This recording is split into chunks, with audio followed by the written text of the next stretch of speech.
예, 사랑합니다. 축복합니다. 새해 복 많이 받으시기 바라겠습니다.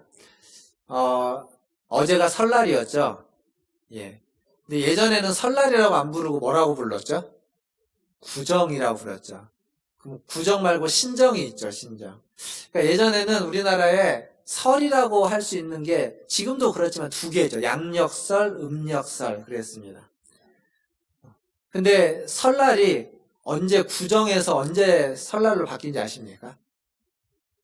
원래 설날이었는데 우리는 구정이라는 말을 썼고, 그리고 예전에는 그 구정 때 설날 때 공휴일이 아니었습니다. 기억나실지 모르겠지만 공휴일이 된 게 그렇게 오래되지 않았습니다. 제가 찾아보니까 1985년도에 설날이 딱 하루 공휴일이 됐습니다. 딱 하루. 그때는 설날이라고 하지 않고 구정 혹은 민속의 날이라고 했습니다. 민속의 날. 그러니까 그 전에는 신정을 3일 쉬었죠. 3일 쉬다가 이틀 쉬다가 뭐 하루 이렇게 됐는데 신정이라고 하는 양력설을 더 많이 쉬었고, 근데 이게 설날이라는 이름이 원래 우리나라 전통의 이름입니다. 그런데 설날이라는 이름은 1989년도에 다시 불려지기 시작했는데, 이게 몇 년 만에 다시 불려졌냐면 92년 만에 다시 불려졌습니다. 그러니까 92년 전에 설날이라는 이름으로 불려지던 음력설을 설날이라는 이름을 사용하지 않고 거의 없애버리다시피 했습니다. 그럼 그때가 언제냐면 일제시대입니다. 일제시대. 그래서 신정, 양력설을 강조하고 구정이라고 하는 설날을 약화시켰던 건 어쩌면 일제 잔재라고 하는 그러한 설명도 있습니다.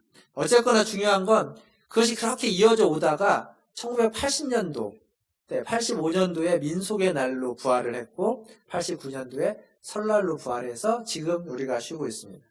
이 설날이라는 이름의 유래에 대해서는 제가 작년에 잠깐 말씀을 드려서 오늘은 특별히 얘기는 따로 안 드리겠는데, 그 중에 뭐 낯설다, 새롭다 이런 뜻도 있지만 이런 유래도 있는데, 삼가다라는 유래가 있습니다. 삼가다. 삼가한다라고 해서 설날이라는 유래가 있는데, 그건 무슨 얘기냐면 설날에 여러 가지 해야 하는 일이 있고 하지 않는 일이 있습니다. 설날에는 무슨 일을 하죠? 세배하죠. 일단은 떡국도 먹고, 그리고 깨끗이 씻고 설빔이라고 해서 새 옷을, 설날 옷을 입고 세배를 하러 다닙니다. 그게 이제 설날에 주로 하는 일입니다. 설날에 하지 말아야 되는, 금기시되는 일들도 있었습니다. 뭘까요? 잘 모르시죠? 요즘은, 이게 지금은 문화가 바뀌었기 때문에 그런 거랑 상관없지만 예전에는 설날에 남자들은요, 개고기를 안 먹었다고 합니다. 예전에 그랬다고 합니다. 그리고 상갓집에 가지 않았고, 여자분들에게는 바느질을 설날에 하지 않고, 그리고 집안에 있는 곡식을 밖으로 가지고 나가지 않았습니다. 일단 출입을 삼가하기도 했고, 밖에 외출을 잘 하지 않았고, 집안에 있는 곡식을 밖으로 이렇게 내보내지 않았다고 합니다. 왜 그랬을까요? 그렇죠. 집안에 있는 곡식을 밖으로 내보내면 집안에 있는 재물이 그 한 해 동안 이제 밖으로 줄줄 샌다. 그리고 바느질을 하면, 이게 바느질을 한다는 것은 집에 있는 어떤 뭐 구멍 난 거나 이런 것들 이제 기우는 거잖아요.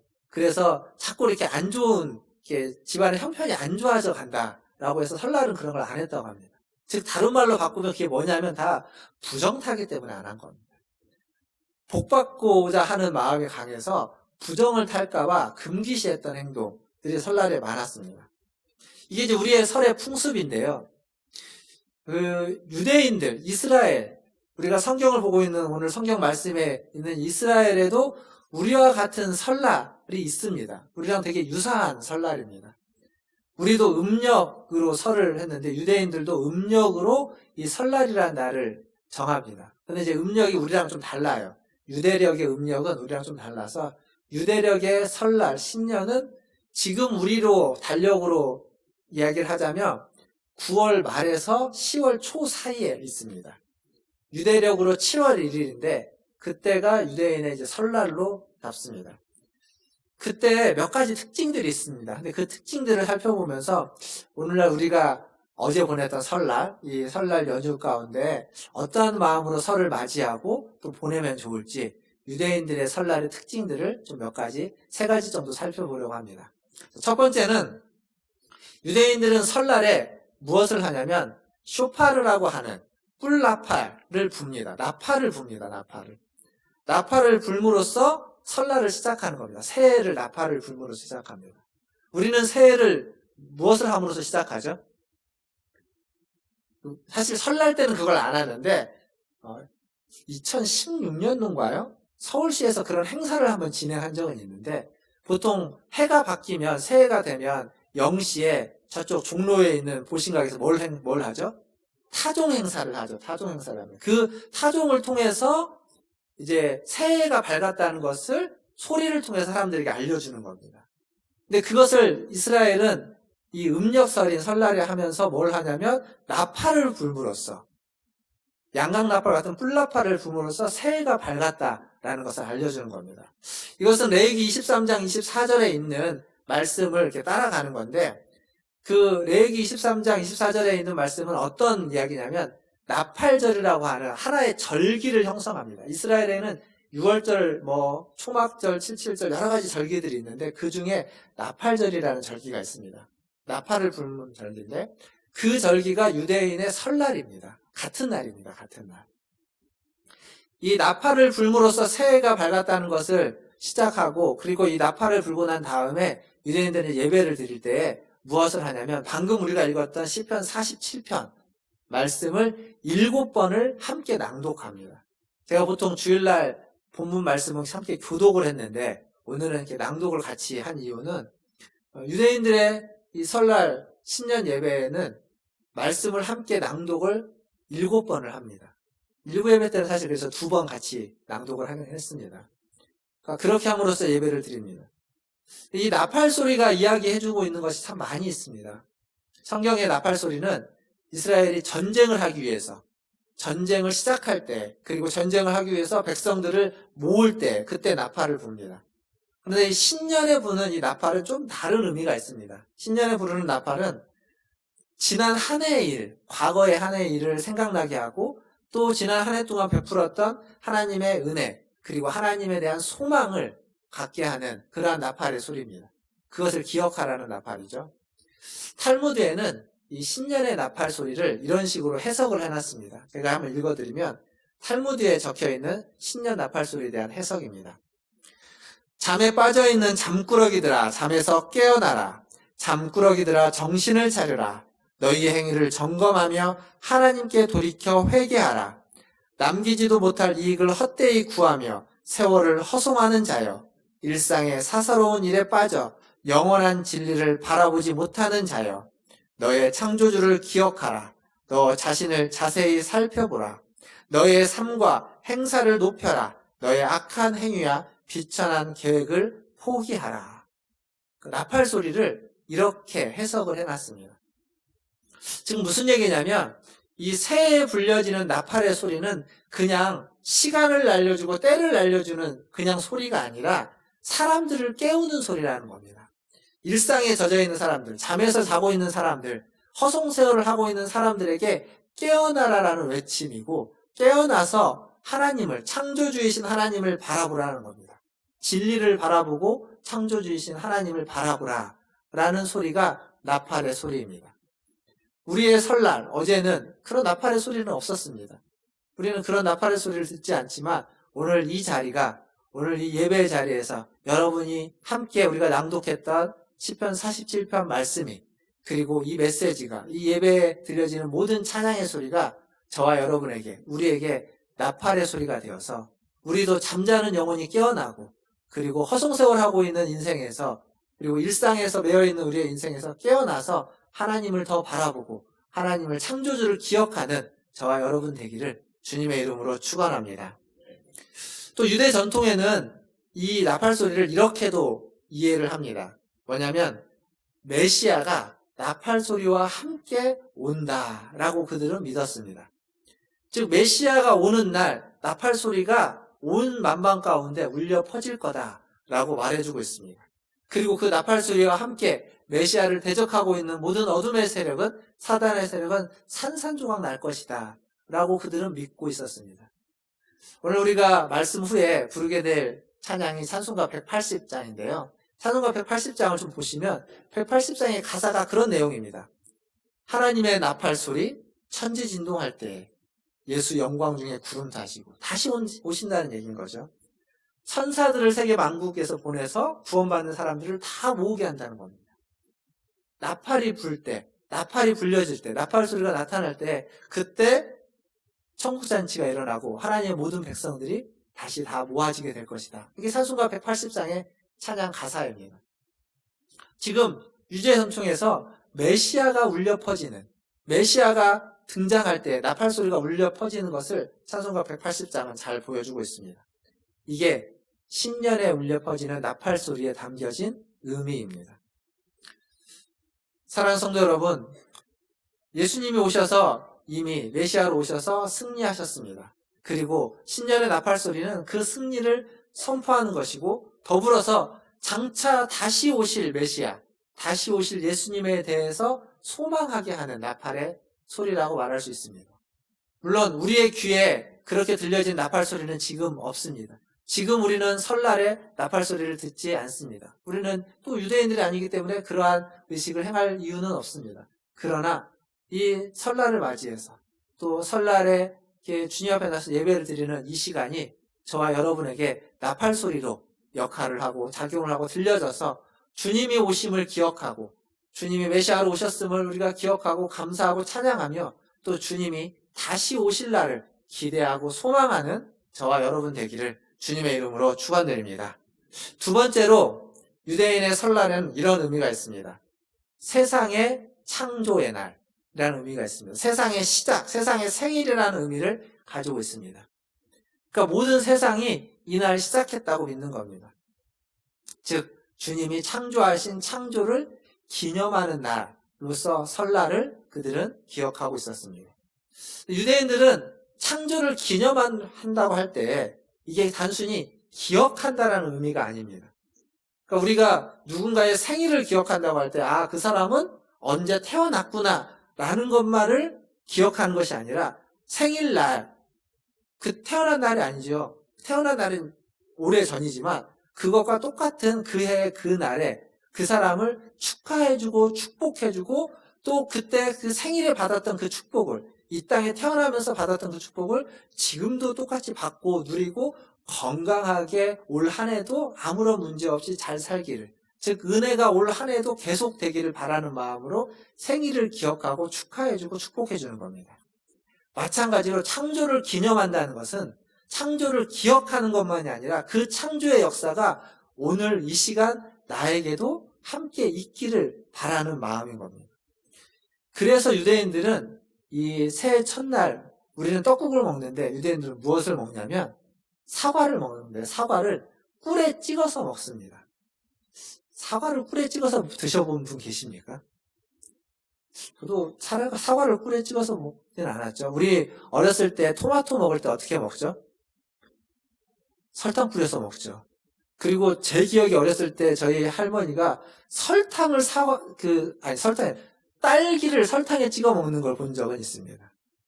근데 사과를 설탕에 찍어 먹거나 사과를 꿀에 발라 먹지는 않는데 유대인들은 이 새해 첫날에 사과를 꿀에 찍어 먹는다고 합니다. 왜 그럴까요? 우리는 왜 떡국을 새해 첫날 먹죠? 잘 모르시죠? 잘 그런 생각 안 해보셨을 겁니다.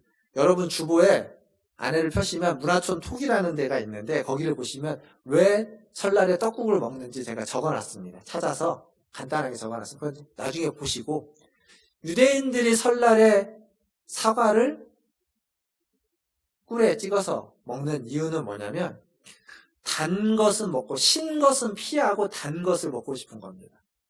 그러니까 사과에 있는 그 단맛과 그 신맛을 다 꿀로서 없애가지고 그냥 오로지 단맛만을 먹고 싶은 겁니다. 신맛은 그들에게 고통을 상징하기 때문에 그렇습니다. 그래서 이들은 그 사과를 먹기 전에 이렇게 축복하면서 먹는다고 합니다. 우리의 주 되신 하나님, 우리에게 풍성하고 달콤한 신년을 주옵소서.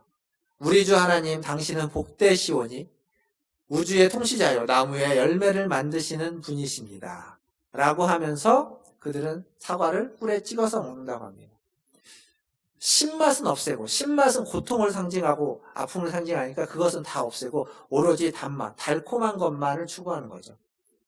또 어떤 풍습이 있냐면 새해에는 이 고기를 먹는데 고기의 머리를 먹는다고 합니다. 꼬리를 먹지 않고. 그래서 고기의 머리를 먹음으로써 꼬리가 되기보다는 머리가 되어서 새해에는 더 풍성한 것을 기원하는 거죠. 그러니까 유대인들의 이 풍습은 우리의 풍습과 그렇게 별반 다르지 않습니다. 제가 아까 앞에서 풍습을 이야기 잠깐 했는데 설날 풍습 중에 요즘은 거의 사라졌지만 하나가 뭐냐면 복조리개를 사가지고 집에다 이렇게 걸어놓는 거죠. 그걸 통해서 새해에 복이 들어오기를 바라는 마음이 우리에게 있습니다. 그래서 풍성하기를 바라는 마음이 있는 거죠. 그러니까 새해에는 어려움이 없고 형통하고 모든 일이 잘 되기를 바라는 마음으로 새해를 맞이한 겁니다. 이게 우리나 유대인이나 별로 그렇게 다르지 않습니다. 다르지 않는 이유 중에 하나는 아마도 우리 민족 자체가 고난을 많이 겪었던 민족이기 때문에 그렇고 유대인들도 고난을 참 많이 겪은 민족이기 때문에 그런 것 아닌가라고 생각할 수 있습니다.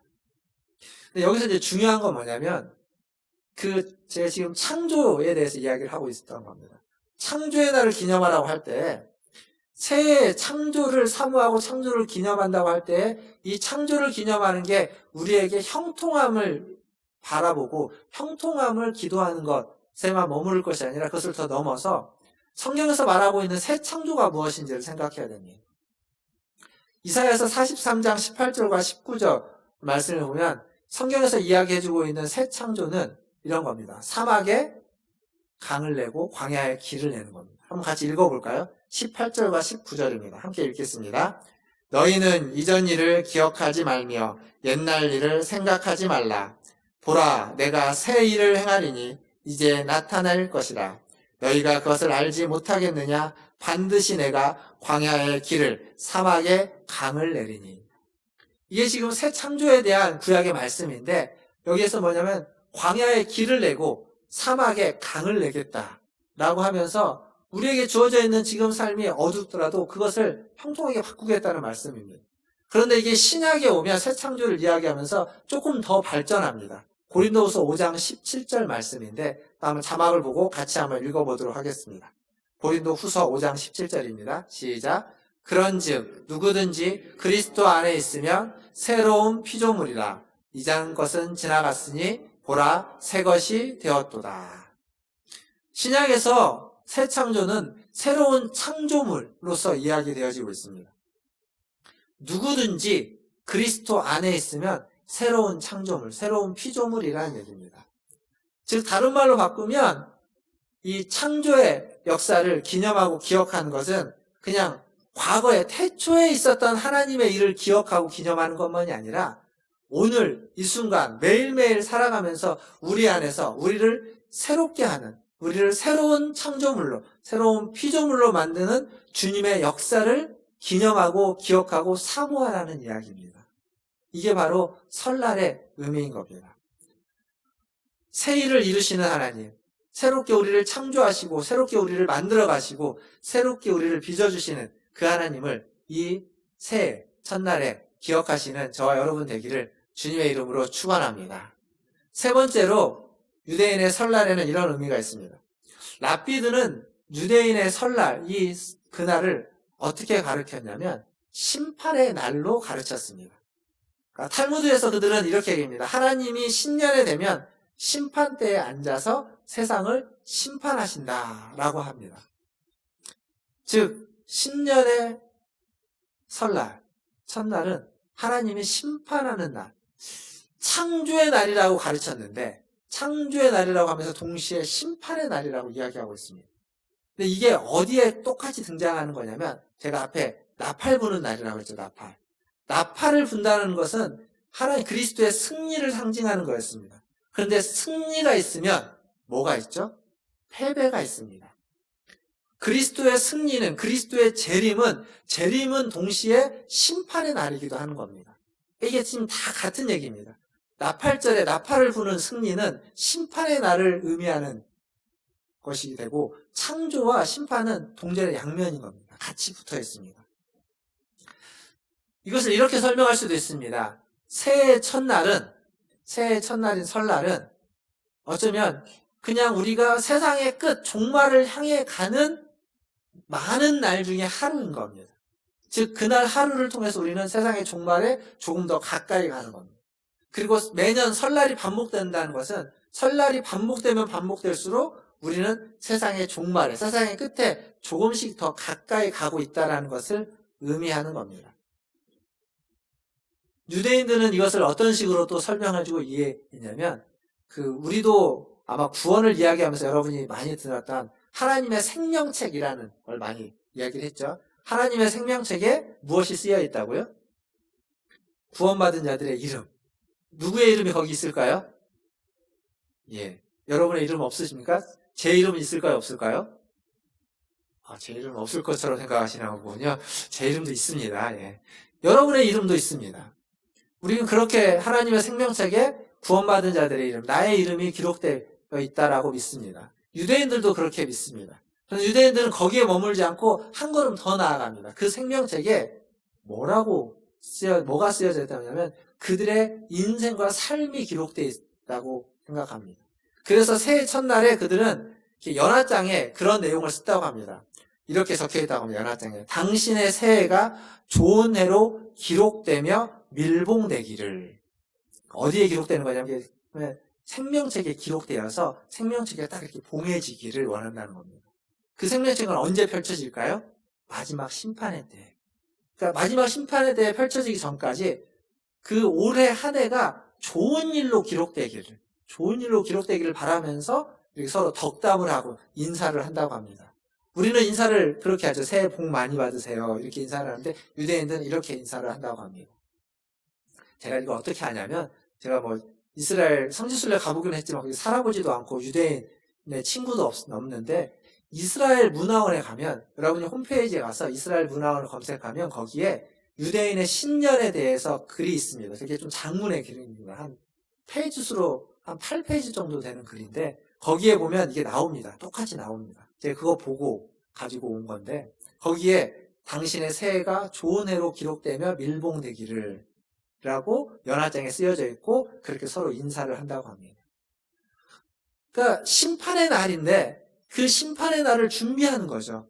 그 심판의 날이 언제가 올 건데 이 새해 첫날을 그것을 가르치면서 하나님 앞에서 올 한 해는 내가 하나님의 뜻대로 좋은 일을 행해서 그것이 생명책에 기록되어서 마지막 심판의 날까지 밀봉되어 있기를 소망하는 마음인 겁니다. 사실 우리는 이미 생명책에 우리의 이름이 기록되어 있습니다. 그렇게 믿고 있습니다. 근데 거기에 더불어서 거기에 멈추지 않고 우리의 인생과 우리의 삶도 우리의 행위도 거기에 다 기록되어서 하나님 앞에서 낮춰질 겁니다. 보여질 겁니다. 그래서 바울은 그렇게 얘기합니다. 로마서 12장 11절에 뭐라고 말하냐면 부지런하여 게으르지 말고 열심을 품고 주를 섬겨라 라고 이야기합니다. 그것이 다 생명책에 기록되는 내용이기 때문에 그렇습니다. 설날을 맞이해서 이 설날을 기억하면서 이 설날은 승리의 날이면서 동시에 심판의 날입니다. 하나님이 하신 창조를 기억하는 날이면서 그 창조를 우리의 삶에서 경험하는 날이 되어야만 합니다. 이것이 우리가 이 설날을 기억하고 이 설날을 사모하고 또 설날을 통해서 받아야만 하는 은혜인 줄 믿습니다. 이러한 은혜가 저 여러분에게 있기를 주님의 이름으로 축원드립니다.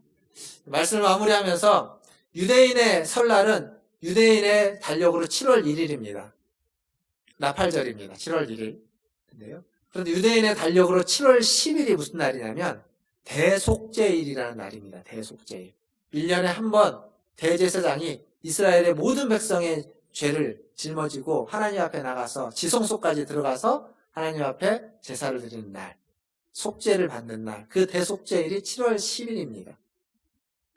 그런데 이 대속죄일은 하나님 앞에 하나님과의 관계를 회복하기 위해서 하나님 앞에 나아가는 날인데 어떤 사람은 하나님 앞에 못 나아가냐면 사랑과의 관계가 어그러져 있는 사람, 사랑과의 관계가 깨어져 있는 사람은 하나님 앞에 나아갈 수 없다라고 유대인들은 가르쳐 옵니다.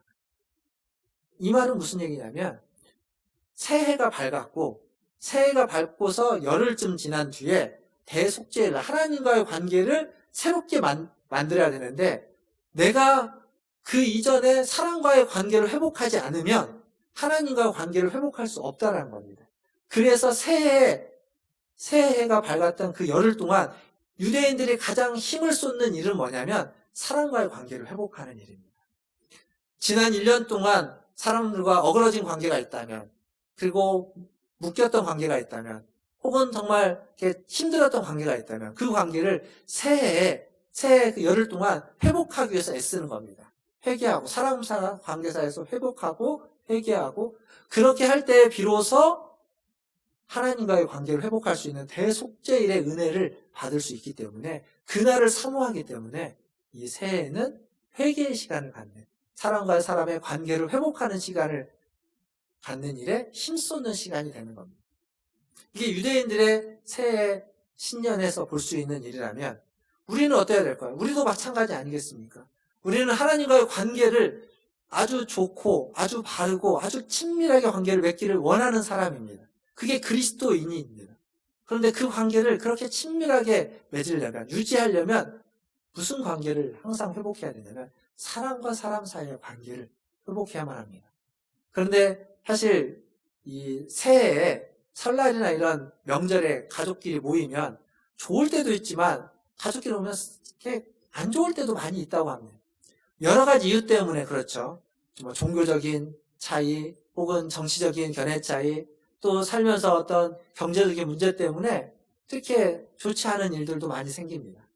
근데 그것만이 아니라 이 새해에는 가족 간에서의 관계만이 아니라 조금 내가 지난 한 해 동안 맺어왔던, 만났던 많은 사람들과의 관계들 속에서 내가 돌아봐야만 하는 거죠. 잘못한 것들, 혹은 실수했던 것들, 그리고 어그러졌던 관계들을 다시 회복하는 시간. 그게 바로 명절. 이 새해에 우리가 더 중점을 둬야만 하는 일이라고 말할 수 있습니다. 말씀을 마무리하면서 새해가 밝았습니다. 어제가 설날이 이미 지났습니다. 나팔 소리는 없었습니다. 그러나 오늘 이 말씀이 우리에게 나팔 소리가 되기를 주님의 이름으로 축원합니다. 나팔 소리를 듣고, 그리고 우리에게 깨어진 관계들을 다시 회복하기 위해서 애쓰는 새해의 시작이 되기를 주님의 이름으로 축원드립니다. 그리고 기억하십시오. 잘못된 것을 회복할 뿐만 아니라 우리가 언젠가는 주님이 다시 오시는 그날, 심판의 그날, 승리의 그날, 생명책에 우리의 이름과 함께 우리의 삶이 기록될 것입니다. 그때 하나님 앞에서 착하고 충성된 종이라는 내용으로 기록되시는 저와 여러분이 되기를, 그러한 삶을 살아가시는 올 한 해가 또 되시기를 주님의 이름으로 축원드립니다. 기도하겠습니다. 하나님, 오늘 또 하나님께서 주신 은혜를 아버지 하나님 말씀을 통해서 함께 나눕니다. 설날을 지나면서 또 이 설 명절을 가운데 하나님을 예배합니다. 이 시간을 통하여서 우리의 날이 새롭게 출발될 뿐만 아니라 새롭게 출발되기 위해서 하나님과 관계를 더욱 깊이 있게 친밀하게 맺기 위해서 하나님, 사람과 사람 사이에 잘못된 관계들 아버지 하나님 다 청산하고 서로 용서를 구하고 용서를 받으며 하나님 잘못된 것들은 다 풀어가는 그러한 시간들로 삼게 하여 주시옵소서. 그래서 주님을 다시 만나는 그날, 하나님 결산하는 그날, 하나님의 뜻을 가지고 살아감으로 말미암아 하나님 앞에 복된 착하고 충성된 종이라는 칭찬을 받고 인정을 받고 사랑을 받는 그러한 우리 모든 성도들 되게 하여 주시옵소서. 감사하며 예수님의 이름으로 기도하옵나이다. 아멘.